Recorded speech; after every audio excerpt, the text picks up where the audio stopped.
அனைவருக்கும் வணக்கம். Welcome to Kavina classes. இந்த வீடியோவில் எதை பற்றி பார்க்குறோன்னு பார்த்தீங்கன்னா, இந்தியன் எக்கனாமி அப்படிங்கிற டாப்பிக்கில் கரண்ட் அஃபேர்ஸ் ரிலேட்டடான ஒரு விஷயந்தான் ஜிஎஸ்டி 2.0 அப்படின்னு சொல்லக்கூடிய ஜிஎஸ்டியில் கொண்டு வந்திருக்கிற நியூ ஜென்ரேஷன் ரிஃபார்ம்ஸ் பற்றி தான் பார்க்க போகிறோம். ஸோ இந்த டாப்பிக்கில் டிஆர்பி அசிஸ்டன்ட் ப்ரொஃபஸர் எக்ஸாமினேஷனுக்கு எஸ்ஏவாக நம்ம டிராஃப்ட் பண்ணுறோம் அப்படின்னா என்னென்ன கொடுக்கணும் அப்படிங்கிறது தான் டீட்டெயில்டாக பார்க்க போகிறோம். ஸோ வாங்க பார்த்துடலாம். ஸோ ஃபஸ்ட்டு ஜிஎஸ்டினா என்ன அப்படிங்கிறத தெரிஞ்சுக்கலாம். ஸோ ஜிஎஸ்டி அப்படின்றது நம்மளுக்கு எப்போது அமலுக்கு வருது அப்படின்னு பார்த்தீங்கன்னா 2017 தான் வருது. ஸோ அதற்கு முன்னாடி பார்த்திங்க அப்படின்னா ஒரே பொருளுக்கு நிறைய டேக்ஸ் அந்த பொருள் மேலே விதிக்கப்படுற மாதிரி இருக்கும். இப்போது எக்ஸாம்பிளுக்கு பார்த்தோம் அப்படின்னா ஒரு ரொட்டி வாங்குகிறோம் அப்படின்னு வச்சுக்கலாம். அந்த ரொட்டியின் மேலே பல்வேறு விதமான டேக்ஸ் இருக்கும். ஸோ இப்போ எக்ஸாம்பிளுக்கு ரொட்டி தான் வாங்க போகிறோம். அந்த ரொட்டி கடந்து வந்த பாதையை நம்ம பின்னாடி பார்க்கலாம். ஸோ ஃபஸ்ட்டு கோதுமை இருக்குது. ஸோ கோதுமையை மாவரைக்கிற மில் ஃபேக்ட்ரிக்குள்ளே கோதுமையாக உள்ளே வருது. அப்போது கோதுமையாக ஃபேக்ட்ரிக்குள்ளே வாங்குறாங்க அப்படின்னா அதுக்கு ஒரு டேக்ஸ் கட்டணும். அதுக்கப்புறம் அந்த கோதுமையை மாவாக மாற்றுறதுக்கான அந்த ப்ராசஸ்க்கு செலவினங்கள் இருக்கும். அதுக்கப்புறமா மாவாக மாற்றிட்டாங்க. இப்போது மாவாக மாற்றினதுக்கப்புறமா அந்த மாவை இன்னொரு ஃபேக்ட்ரிக்கு விற்பாங்க இல்லையா? ஸோ அப்படி விற்பனை செய்கிறாங்க அப்படின்னா அதுக்கு ஒரு டேக்ஸ் கட்டணும். அங்கே ஒரு டேக்ஸ் கட்டுறாங்க. சரி, அடுத்தபடியான டேக்ஸ் இது.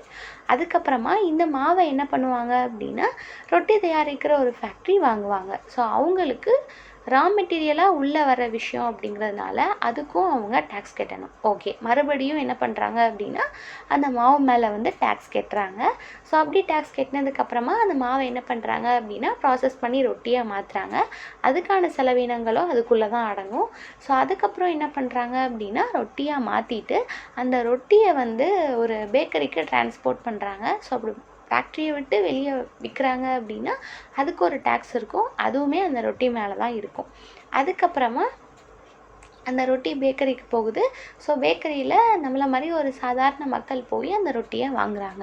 அப்போது அந்த ரொட்டியில் இருக்கிற விலை எங்கேருந்து ஆரம்பித்து வந்திருக்கோம் அப்படின்னு பார்த்தீங்கன்னா கோதுமையில் வரி கட்ட ஆரம்பித்ததுலேருந்து கடைசியில் பேக்கரிக்கு கொண்டு கொடுத்தவங்க வரைக்கும் எல்லாருமே ஒரு படிநிலைகள்லையுமே கட்டின மொத்த டேக்ஸினுடைய மதிப்பு அந்த ஒரு ரொட்டியில் இருக்கும். அது போக அதனுடைய செலவினங்கள்.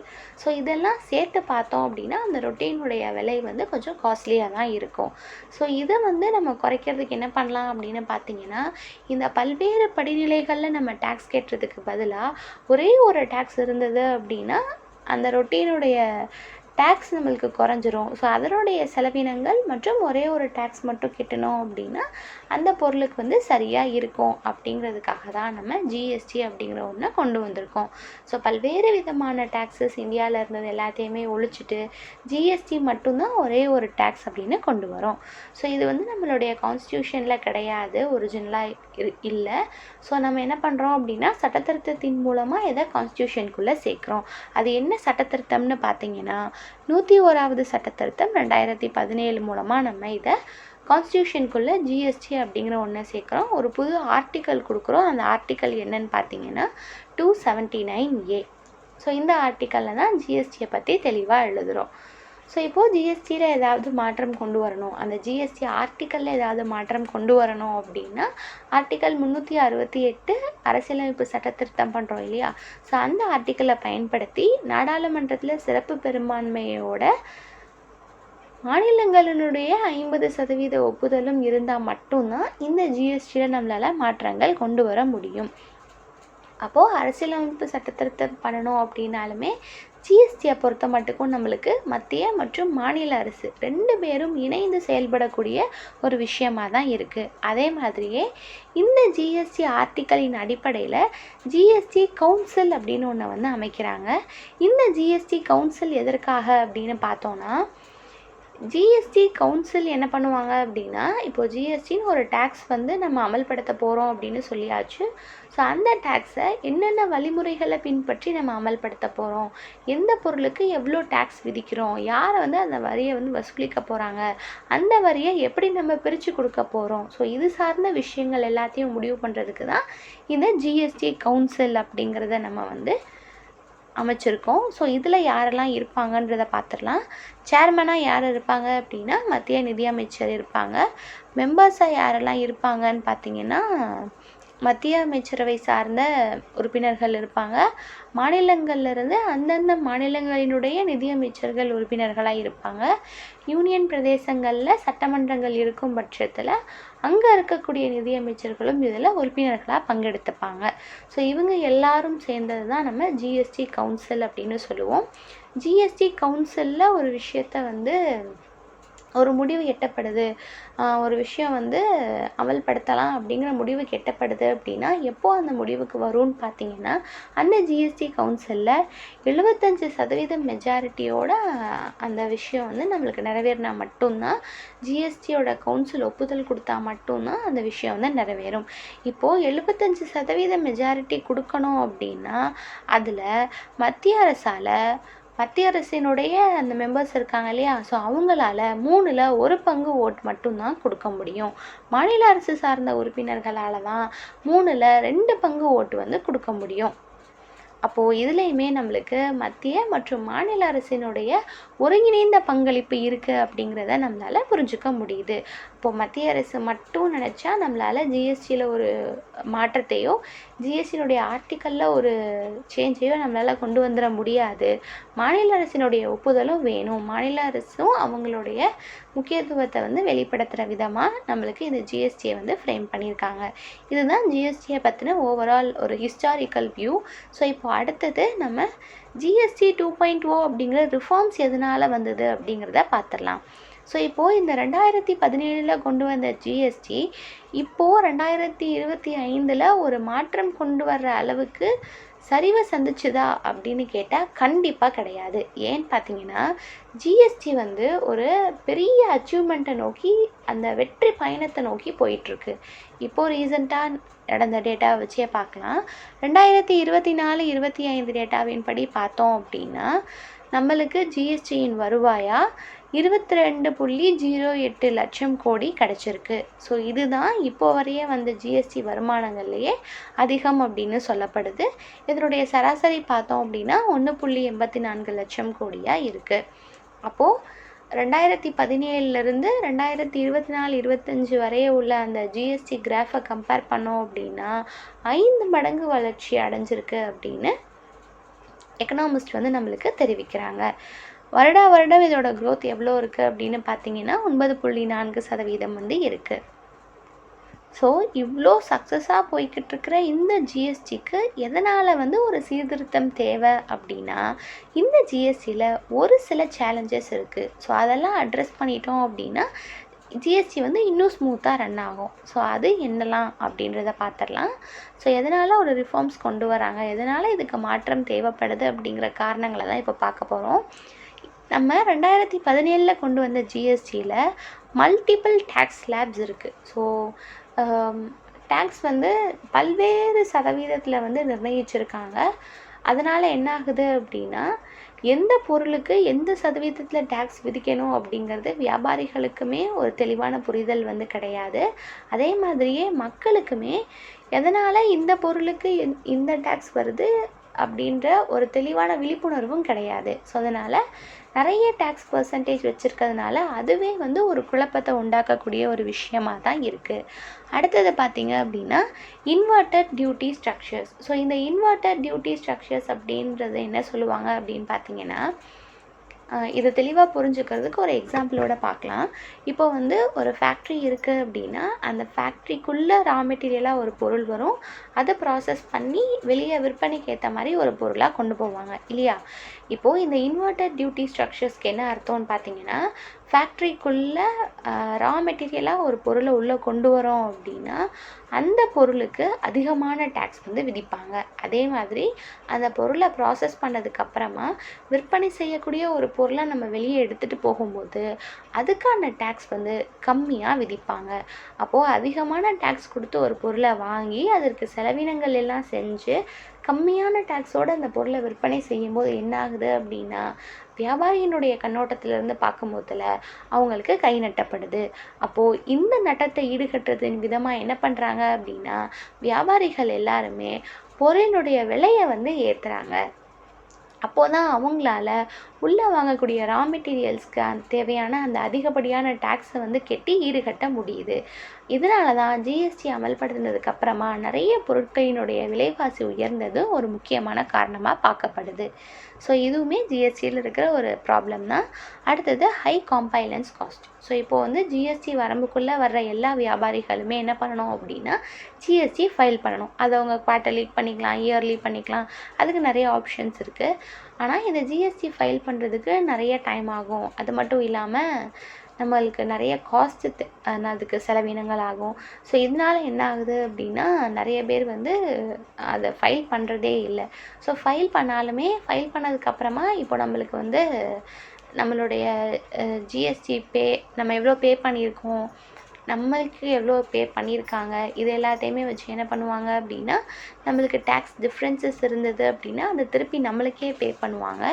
அதை இன்புட் டேக்ஸ் கிரெடிட் அப்படின்னு சொல்லுவாங்க. ஸோ அந்த ஐடிசியை அதாவது டேக்ஸ் வந்து ரீஃபண்ட் பண்ணுவாங்க நம்ம பே பண்ணது அதிகமாக இருந்துச்சு அப்படின்னா.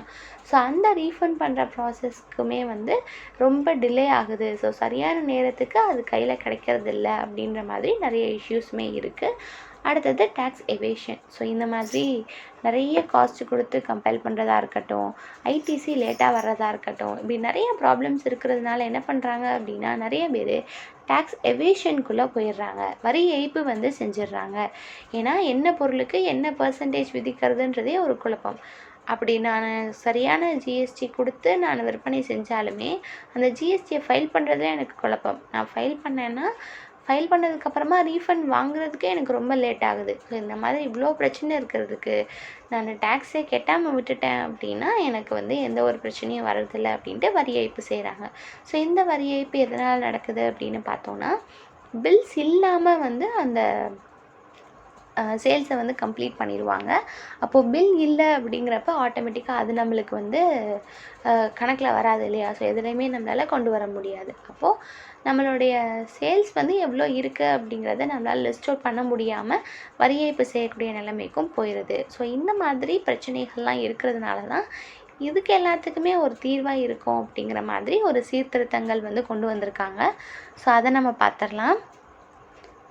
ஸோ இந்த ஜிஎஸ்டி ரிஃபார்ம்ஸில் வந்து ஒரு 7 பில்லர்ஸை வந்து சொல்லியிருப்பாங்க. ஸோ இந்த ஜிஎஸ்டி 2.0 அப்படிங்கிற இந்த சீர்திருத்தம் எப்படி இருக்க போகுது அப்படிங்கிறத வெளிப்படுத்தக்கூடிய ஒரு 7 தூண்களை வந்து சொல்லியிருப்பாங்க. Building on the success of GST. So already GST வந்து ஒரு வெற்றி பாதையை நோக்கி தான் போய்கிட்டுருக்கு. அதை இன்னும் வெற்றி பெற செய்யணும் அப்படிங்கிற விதமாக இருக்கும். ரேஷ்னலைசிங் ரேட்ஸ் ஃபார் ஃபேரியர் டாக்ஸேஷன். ஸோ நம்மளுக்கு பழைய முறையில் பார்த்தோம் அப்படின்னா நிறைய டேக்ஸ் ரேட்ஸ் வந்து இருக்கும். ஸோ அதை வந்து எல்லாருக்கும் புரிகிற மாதிரி ஃபெமிலியராக இருக்கிற மாதிரி ஈஸியான ரேட்ஸாக வந்து மாற்றுறோம் அப்படிங்கிற மாதிரி சொல்கிறாங்க. Simplifying filing through technology. So நம்ம ஜிஎஸ்டி ஃபைல் பண்ணுறதுக்கு நிறைய டைம் ஆகுது, நிறைய காஸ்ட் ஆகுதுன்னு பார்த்தோம் இல்லையா. ஸோ அந்த ஃபைல் பண்ணுறதுக்கு என்ன பண்ணுறாங்க அப்படின்னா ஏஐ யூஸ் பண்ணி, டெக்னாலஜி யூஸ் பண்ணி அந்த ஃபைல் பண்ணுற ப்ராசஸை ஈஸியாக மாற்றுறதுக்கு என்னெல்லாம் நம்ம டெக்னாலஜிக்கலாக அட்வான்ஸ்மெண்ட்ஸ் கொண்டு வரலாம் அப்படின்னு பார்க்குறாங்க. அடுத்தது புட்டிங் கன்சியூமர்ஸ் ஃபர்ஸ்ட். ஸோ இந்த ஜிஎஸ்டி ரிஃபார்மில் இது ஒரு முக்கியமான பாயிண்ட்டாக பார்க்கலாம். கன்சியூமர்ஸ் அதாவது நுகர்வோர் தான் இதில் முக்கியத்துவப்படுறாங்க.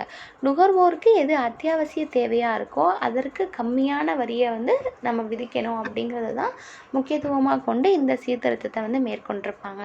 அப்போது நுகர்வோருக்கு கம்மியான வரி விதித்த பொருட்கள் கிடைக்கிது அப்படின்னா ஆட்டோமேட்டிக்காக என்ன பண்ணுவாங்க, மக்கள் வந்து நிறைய பொருட்கள் வாங்குவாங்க. இப்போ மக்கள் நிறைய பேர் பொருட்கள் வாங்குறதுக்கு இருக்காங்க அப்படின்னா மார்க்கெட்டில் என்ன ஆகும், தேவைகள் அதிகமாகும். அப்படி தேவைகள் அதிகமாகிறதுனால என்ன பண்ணலாம் அப்படின்னா நம்மளால் நிறைய தொழிற்சாலைகளை வந்து புதுசாக உருவாக்க முடியும். ஸோ எம்எஸ்எம்இஸாக இருக்கட்டும், மேனுஃபேக்சரர்ஸாக இருக்கட்டும், புதுசாக உருவாகிறவங்கள நம்மளால் என்ன பண்ண முடியும் அப்படின்னா அப்படியே தோல் தட்டி கொண்டு வந்தோம் அப்படின்னா அவங்களாலேயும் ஒரு நல்ல பிஸ்னஸாக வந்து ஷைன் பண்ணிக்க முடியும். ஸோ இது மூலமாக பிஸ்னஸும் நல்லா வளருது அப்படின்னா நல்ல வருவாயும் நம்மளுக்கு கிடைக்கும். அதன் மூலமாக மாநிலங்களும் வளரும். மாநிலங்கள் வளர்கிறது மூலமாக ஒருங்கிணைந்த வளர்ச்சியாக நம்மளுக்கு இந்தியாவும் வலுப்பெறும் அப்படிங்கிறத தான் சொல்கிறாங்க. ஸோ இது எல்லாத்துக்குமே மூல காரணமாக இருக்கிறது யார் அப்படின்னு பார்த்தோன்னா கம்மியான டேக்ஸ் ரேட்ஸை விதிக்கிறது மூலமாக மக்கள் நிறைய வந்து பர்ச்சேஸ் பண்ணுவாங்க. அதன் மூலமாக வருவாய் வந்து நம்மளுக்கு நிறையா கிடைக்கும் அப்படிங்கிறது தான் இதோட மூலதனமாக இருக்க போகுது. ஸோ இதெல்லாம் பேஸ் பண்ணி தான் நம்மளுக்கு ஜிஎஸ்டி ரிஃபார்ம்ஸ் வந்து கொண்டு வந்திருப்பாங்க. இப்போது பழைய ஜிஎஸ்டி ரிஃபார்மில் பார்த்தோம், அதாவது பழைய டேக்ஸ் ரேட் எப்படி இருந்தது அப்படின்னா மெயினாக 5, 12, 18, 28 அப்படிங்கிற டேக்ஸ் ரேட்ஸ் மட்டும்தான் இருந்தது. 3% அப்படிங்கிறது ஜுவல்லரிக்கும் ஒரு சில ப்ரீஷியஸ் மெட்டல்ஸ்க்கும், 0.25% அப்படிங்கிறது டைமண்ட்ஸ்க்கும் சில ப்ரீஷியஸான ஸ்டோன்ஸ் ஜுவல்லரிஸில் யூஸ் பண்ணுவாங்க இல்லையா, ஸ்டோன் வெரைட்டிஸ், ஸோ அதுக்குமே வந்து கொடுத்துருந்தாங்க. அதுக்கப்புறமா காம்பன்சேஷன் செஸ் அப்படிங்கிறது என்ன அப்படின்னா, இப்போது மற்ற வரிகளெல்லாம் கலைஞ்சிட்டு திடீர்னு ஜிஎஸ்டி அப்படின்னு கொண்டு வந்தோம் அப்படின்னா மாநிலங்களுக்கு வந்து அதற்கான வருவாய் இழப்பு வந்து ஏற்படும். ஸோ அந்த வருவாய் இழப்பை ஈடு செய்யும் விதமாக காம்பன்சேஷன் செஸ் அப்படிங்கிறது நம்மளுக்கு கொண்டு வந்திருந்தாங்க. இதுதான் பழைய ஜிஎஸ்டி முறையில் வந்து இருந்தது. இப்போ கொண்டு வந்திருக்கிற அமெண்ட்மெண்ட்டின் படி நம்மளுக்கு என்னெல்லாம் மாற்றங்கள் வருது அப்படின்னு பார்த்தோன்னா, லெஸ் தேன் 1% யாருக்கு கொடுக்குறாங்க அப்படின்னா, நம்ம பழைய முறையில் 0.25%, 3% பார்த்தோம் இல்லையா, ஜுவல்லரிக்கு, ஸ்டோன்ஸ்க்கு, டைமண்ட்ஸ்க்கு. ஸோ அது எல்லாத்துக்குமே லெஸ் தேன் 1%ஆக ஜிஎஸ்டியை வந்து கொண்டு வந்துட்டாங்க. ஸோ மெயினாக இருக்கக்கூடியது பார்த்திங்க அப்படின்னா 5%, 18%. ஸோ நம்மளுக்கு முந்தி வந்து 12% அண்ட் 18% இருந்தது இல்லையா. ஸோ அதை ரெண்டையுமே என்ன பண்ணிட்டாங்க அப்படின்னா இப்போது தூக்கிட்டாங்க. இது ரெண்டுமே இப்போ நம்மளுக்கு கிடையாது. ஸோ நம்ம பயன்படுத்துகிற அத்தியாவசியமான நிறைய பொருட்கள் 12% தான் இருந்தது. அது எல்லாத்தையுமே இப்போ 5% கொண்டு வந்துட்டாங்க. அதே மாதிரி 28% இருந்த ஒரு சில பொருட்கள் எல்லாமே 18% அடியில் கொண்டு வந்துட்டாங்க. காம்பன்சேஷன் செஸ் அப்படிங்கிறது இப்போ கொண்டு வந்திருக்க புதிய நடைமுறையில் கிடையாது. ஸோ இப்போது புதுசாக கொண்டு வந்திருக்கிறதுல 5% வந்து நம்ம பயன்படுத்தக்கூடிய அத்தியாவசியமான விஷயங்கள் எல்லாத்துக்குமே 5%. 18% பார்த்தோம் அப்படின்னா சில ஆடம்பர கூட்ஸ் அப்படின்னு சொல்லலாம். ஸோ இப்போது ஏசி, டிவி, ஃப்ரிட்ஜ் அப்படிங்கிற மாதிரி அதிகப்படியான ஆடம்பரம் இல்லாமல் சாதாரண ஒரு மக்கள் வாங்கக்கூடிய விஷயங்கள் இருக்கும் இல்லையா. ஸோ நிறைய காசு கொடுத்து வாங்கக்கூடிய பொருட்கள் எல்லாத்தையுமே நம்ம 18% கடையில் கொண்டு வந்திருக்காங்க. அதுக்கப்புறமா 40% டேக்ஸ் பார்த்திங்க அப்படின்னா சூப்பர் லக்ஸுரி கூட்ஸ்க்கும் சின் கூட்ஸ்க்கும். ஸோ சின் கூட்ஸ் அப்படின்னு பார்த்தோன்னா நம்மளுக்கு இந்த ஒரு 6லேருந்து 7 விஷயங்கள் இருக்கும். இந்த டொபாக்கோ, ட்ரக்ஸு இதெல்லாம் சொல்லுவோம் இல்லையா. ஸோ அந்த விஷயங்கள். அதுக்கப்புறம் சூப்பர் லக்ஸுரி கூட்ஸ் அப்படிங்கிறது லக்ஸுரியிலே ரொம்ப காஸ்ட்லியஸ்ட்டாக இருக்கக்கூடிய விஷயங்கள். ஸோ இது எல்லாத்துக்குமே நம்மளுக்கு 40% வந்து டேக்ஸ் ஸ்லாப் வந்து விதிச்சிருக்காங்க. இதுதான் இப்போ கொண்டு வந்த நியூ டேக்ஸ் ஸ்லாப். ஸோ எதுக்கு எவ்வளோ பர்சன்டேஜ் அப்படிங்கிறது ஒரு லிஸ்ட் இருக்குது, பார்த்துக்கோங்க. டெய்லி நம்ம பயன்படுத்தக்கூடிய அத்தியாவசிய பொருட்கள், ஸோ சோப்பு, சீப்பு, ஷாம்பு, ஆயில், குக்கிங்க்கு யூஸ் பண்ண வேண்டிய விஷயங்கள், இது எல்லாத்துக்குமே 5% தான். ஹெல்த் இன்சூரன்ஸ்க்கு பார்த்திங்க அப்படின்னா 0% ஆக்கிட்டாங்க. அதே மாதிரி லைஃப் சேவிங்காக இருக்கக்கூடிய மெடிசின்ஸ்க்கு நம்மளுக்கு 0% ஆக்கிட்டாங்க. அக்ரிகல்ச்சரில் பயன்படுத்தக்கூடியதுக்கு 5%. இப்போ அக்ரிகல்ச்சருக்கு ஒரு டிராக்டர் வாங்குகிறோம், அக்ரிகல்ச்சருக்கு ஃபர்டிலைசர்ஸ் வாங்குகிறோம், இது எல்லாத்துக்குமே 5% டேக்ஸ் ரேட் தான். ஆட்டோமொபைல்ஸ், எலக்ட்ரானிக் அப்ளையன்சஸ், இப்போது 2 வீலர் 4 வீலர் வாங்குகிறோம், எலக்ட்ரானிக் கேஜெட்ஸ் வாங்குகிறோம், இது எல்லாத்துக்குமே 18% டேக்ஸ் ரேட்ஸாக வந்து வச்சுருக்காங்க. ஸோ இந்த டீட்டெயில் வந்து உங்களுக்கு டைம் இருந்தது அப்படின்னா கோட் பண்ணுங்கள். இல்லாட்டி அப்படின்னா இன் ஜென்ரல் மெயின் ஸ்லாப் வந்து எவ்வளோ இருக்குன்றதை மட்டும் கொடுத்தா போதும். ஸோ அதுக்கப்புறமா இப்போ கொண்டு வந்த ஜிஎஸ்டி ஸ்லாப் எல்லாமே செப்டம்பர் 22, 2025 நம்மளுக்கு அமலுக்கு வந்துடும். டிசம்பர் 2025 பார்த்தோம் அப்படின்னா ஜிஎஸ்டி அப்படிங்கிற விஷயம் நம்மளுக்கு அமலுக்கு வருது. இது என்னன்னு கேட்டிங்கன்னா ஜிஎஸ்டி அப்பீலேட் ட்ரிபியூனல். ஜிஎஸ்டி சம்மந்தமாக ஏதாவது நம்மளுக்கு வந்து வர்த்தகத்துலேயோ இல்லை அந்த டேக்ஸ் பே பண்ணுற விஷயத்துலேயோ ஒரு எதிர்மறையான ஒரு விஷயங்கள் இருக்குது, அது ஒரு வழக்காக மாறப்போகுது அப்படின்னா அது சம்மந்தமான வழக்குகள், அது சம்மந்தமான பிரச்சனைகள் எல்லாத்தையுமே தீர்க்கிறதுக்கான ஜிஎஸ்டி அப்பீலேட் ட்ரிபியூனல் நம்மளுக்கு அமலுக்கு வர இருக்குது. டிசம்பர் 2025 இது நம்மளுக்கு அமலில் இருக்கும். இதுதான் இப்போது கொண்டு வந்திருக்கிற ஜிஎஸ்டி ரிஃபார்ம்ஸ். இதை தான் ஜிஎஸ்டி 2.0 அப்படின்னு நம்மளுக்கு சொல்கிறாங்க. ஸோ இப்போது இந்த ரிஃபார்ம்ஸின் மூலமாக என்னென்ன பெனிஃபிட்ஸ் கிடைக்கும், முக்கியமாக மக்களாகிய நமக்கு என்ன பெனிஃபிட் இருக்கும். ஸோ மக்களாக பார்த்தோம் அப்படின்னா இந்த ஜிஎஸ்டி ரிஃபார்ம்ஸ் என்னென்ன பெனிஃபிட்ஸை கொடுக்குது அப்படிங்கிறத பார்க்கலாம். சிம்பிளாக டேக்ஸ் ரேட்ஸாக இருக்குது. ஸோ 5%, 18% இது ரெண்டு மட்டும்தான் டேக்ஸ் ரேட். அப்படிங்கும் போது நம்மளுக்கு டேக்ஸ்னால் இவ்வளோ தான் அப்படிங்கிறத நம்ம புரிஞ்சுக்கிறதுக்கு ரொம்பவே சிம்பிளாக இருக்குது. கூட்ஸ் எல்லாமே சீப்பர் ஆகுது. ஏன்னா 12% இருந்தது நம்மளுக்கு இப்போ 5%ஆக குறைஞ்சிருக்கு. 28% இருந்தது 18%ஆக குறைஞ்சிருக்கு. அப்படிங்கிறப்போ டேக்ஸ் கம்மியாக இருப்ப ஆட்டோமேட்டிக்காக பொருளோட விலையும் நம்மளுக்கு கம்மியாக இருக்கும். அப்போ பொருளோட விலையும் கம்மியாக கிடைக்கிது அப்படிங்கிறப்ப அது ஆட்டோமேட்டிக்காக மக்களுடைய நுகர்வை தான் அதிகப்படுத்தும். அதனால் மார்க்கெட்டில் தேவையும் அதிகமாகும். மார்க்கெட்டில் தேவை அதிகமாகுது அப்படிங்கிற பட்சத்தில் நிறைய தொழிற்சாலைகள் என்ன பண்ண முடியும் அப்படின்னா அவங்களால அவங்களுடைய பிஸ்னஸை பெருக்கிக்க முடியும். புதுசாக தொழிற்சாலைகள் உருவாக்குறதுக்கும் நிறைய ஊக்குவிப்புகள் அந்த இடத்துல இருக்கும். அதன் மூலமாக மேக் இன் இண்டியா அப்படிங்கிறதையும் நம்மளால் ஊர்ஜிதப்படுத்த முடியும்.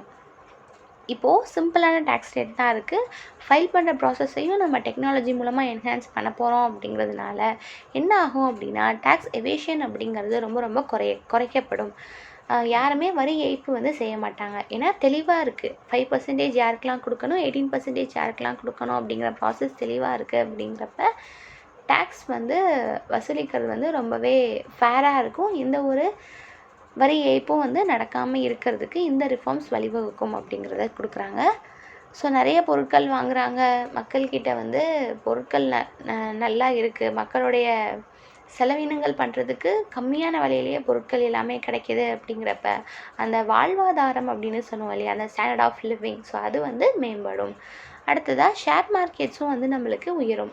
ஷேர் மார்க்கெட்ஸ்க்கும் இதுக்கும் என்ன ரிலேஷன் அப்படின்னு பார்த்தோன்னா, இப்போ ஒரு கேஜெட்ஸ் ஒரு கம்பெனி இருக்குது, இல்லாட்டி ஒரு பிஸ்னஸ் இருக்குது அப்படின்னா, ஸோ அந்த பிஸ்னஸோடைய ஸ்டாக்ஸ் எல்லாமே நம்மளுக்கு அதிகமாகும். எதனாலன்னு பார்த்தீங்கன்னா, இப்போது கேஜெட்ஸோடைய நம்ம டேக்ஸ் ரேட் 18% அப்படின்னு வச்சுருக்கோம். அப்போது கேஜெட்ஸ் ரன் பண்ணக்கூடிய கம்பெனிஸ் எல்லாமே என்ன பண்ணுவாங்க அப்படின்னா நிறைய ப்ராடக்ட்ஸ் மேக் பண்ணுவாங்க. ஏன்னா சீப்பான விலையில் மக்களுக்கு கிடைக்கிது. அப்படிங்கிறப்போ நிறைய மக்கள் அந்த பொருட்களை வாங்குவாங்க. அப்போது நிறைய சேல்ஸ் நடக்குது அப்படின்னா நிறைய லாபம் கிடைக்கும். நிறைய லாபம் கிடைக்கிது அப்படின்னா அந்த கம்பெனி மேலே இருக்கிற ஷேர்ஸும் என்ன ஆகும் அப்படின்னா நம்மளுக்கு விலை ஏற ஆரம்பிக்கும்.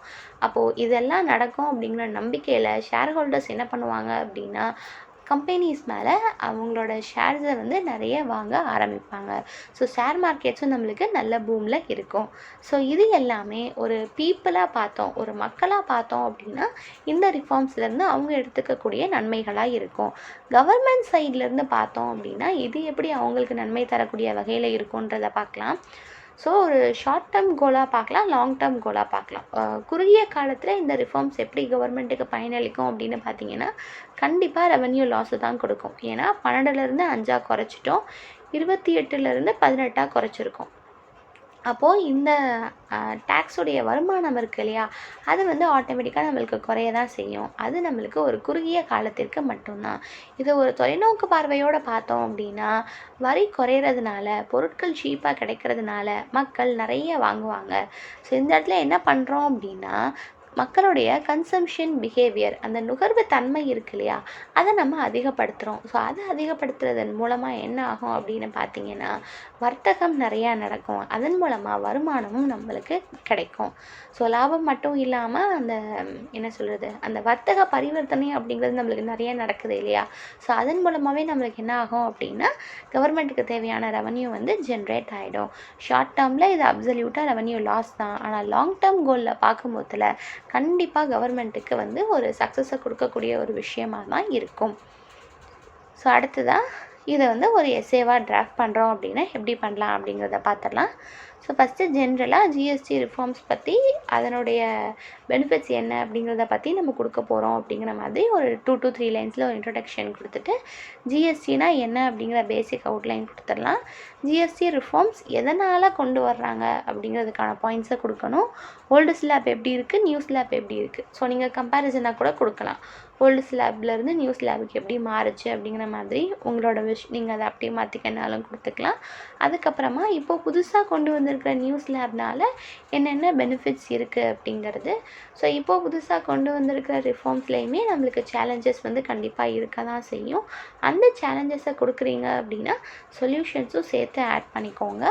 ஸோ நம்ம ஒரு பாசிட்டிவ் நோட்டோட கன்க்ளூட் பண்ணியிருக்கோம். ஏன்னா நம்ம 300 வேர்ட்ஸுக்கு தான் எழுத போகிறோம்.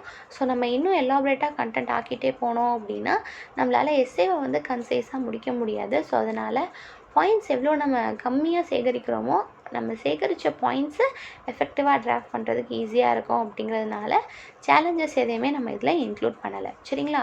ஸோ அதுக்கப்புறம் லாஸ்ட்டாக வந்து இந்த ஜிஎஸ்டி ரிஃபார்ம்ஸின் மூலமாக நம்மளுடைய நேஷன் எப்படி டெவலப் ஆக போகுது, எப்படி வந்து ஒரு இன்க்ளூசிவ் க்ரோத் நம்மளுக்கு கிடைக்க போகுது அப்படிங்கிறத வந்து டிஸ்கிரிப்டிவாக ஒரு 2 to 3 லைன்ஸில் கொடுத்தோம் அப்படின்னா கன்க்ளூஷன் பார்ட்டுக்கு பக்காவாக இருக்கும். ஸோ இதுதான் ஒரு எஸ்ஏவாக எப்படி டிராஃப்ட் பண்ணணும் அப்படிங்கிறதுக்கான விஷயம். ஸோ ஜிஎஸ்டி 2.0 அப்படிங்கிற ரிஃபார்ம்ஸின் மூலமாக நம்மளுடைய இந்தியாவுடைய எக்கனாமி எப்படி வந்து க்ரோத் ஆக போகுது அப்படிங்கிறத அதனுடைய பெனிஃபிட்ஸோடு சேர்ந்து ஒரு எஸ்ஏவாக டிராஃப்ட் பண்ணுறதுக்கு நம்ம பார்த்துருக்கோம். இந்த டாபிக் உங்களுக்கு புரிஞ்சிருக்கும் அப்படின்னு நினைக்கிறேன். ஸோ அடுத்து என்ன பண்ணலாம் அப்படின்னா அடுத்தடுத்த கரண்ட் அஃபேர்ஸ் டாப்பிக்லேருந்து நம்ம ஒன்று ஒன்றா வந்து பார்க்க ஆரம்பிச்சிடலாம். ஸோ இதே மாதிரியே ரெகுலராக வீடியோஸ் வேணும் அப்படின்னா நம்ம கூட ஃபாலோஅப்பில் இருந்துகிட்டே இருங்க.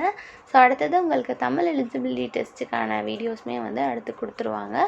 ஸோ ஃபஸ்ட்டு நம்ம வந்து வீடியோஸில் படிச்சிடலாம். அதுக்கப்புறமா நம்ம வந்து டெஸ்ட்டு ப்ராக்டிஸ் எல்லாமே எழுதி பார்க்கலாம். ஃபஸ்ட்டு நம்ம படித்தா தான் நம்ம டெஸ்ட் ப்ராக்டிஸ் கொஷின் ப்ராக்டிஸ் பண்ணும்போது நம்மளுக்கு ஈஸியாக இருக்கும். ஸோ நம்ம ஃபஸ்ட்டு படிக்கிறதுக்கான வீடியோஸ் எல்லாமே 1 by 1 கொடுத்துருவோம்.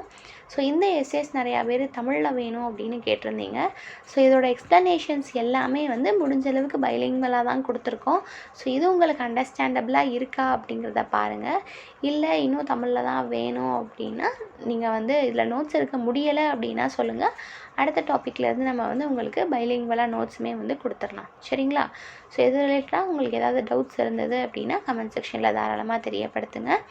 அடுத்த வீடியோவில் அடுத்த டாப்பிக்கோட பார்க்கலாம். தேங்க்யூ.